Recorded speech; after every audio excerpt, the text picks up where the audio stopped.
Quelle sera la priorité des entreprises françaises en 2013 et 2014? La restauration de leurs marges, car elles sont tombées à 28%.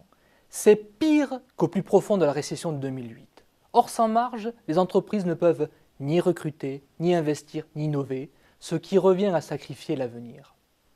Fait nouveau, même les grands groupes commencent à être affectés par la crise. C'est un très mauvais signal, car ils s'en tirent en général mieux que les PME et les ETI. Deux symptômes illustrent l'aggravation de la situation au sein des grandes entreprises. Le premier, c'est l'allongement des délais de paiement. À la question « Les délais de paiement de vos clients ont-ils tendance à se réduire, être stables ou s'allonger ?»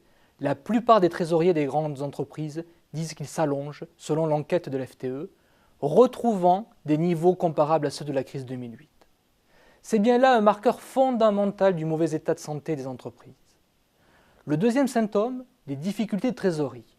En temps de crise, il faut du cash pour passer le cap.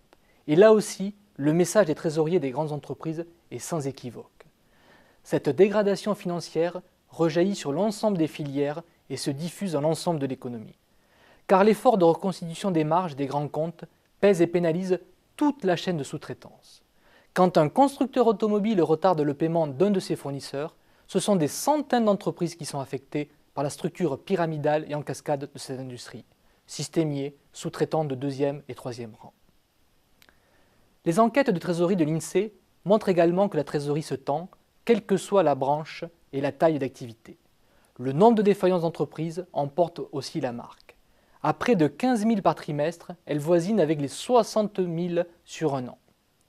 Du côté de notre indicateur Xerfi-Risque, qui mesure le risque de défaillance passée et à venir des entreprises, la timide amélioration observée est trompeuse.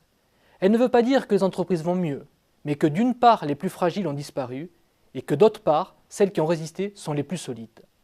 Phénomène observé dans de nombreux secteurs d'activité, bien que le marché recule, comme le nombre d'opérateurs baisse plus vite, le chiffre d'affaires moyen par entreprise augmente.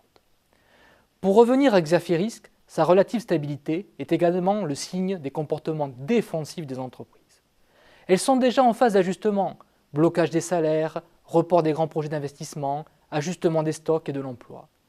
Comme le montre l'évolution de l'emploi salarié marchand, les entreprises ajustent leurs effectifs. Mais les marges de manœuvre vont très vite s'épuiser et tout choc sur les coûts d'exploitation va se payer par de nouvelles défaillances. Un risque qu'on ne peut pas écarter pour 2013 et 2014 compte tenu de la dégradation des anticipations d'activité. Il faut d'urgence prendre des mesures pour soutenir la trésorerie des plus fragiles, faute de quoi une nouvelle hécatombe se profile au printemps. Si le crédit d'impôt va dans le bon sens, l'enjeu déterminant est son timing, car il n'est pas sûr que toutes les entreprises aient le temps de patienter.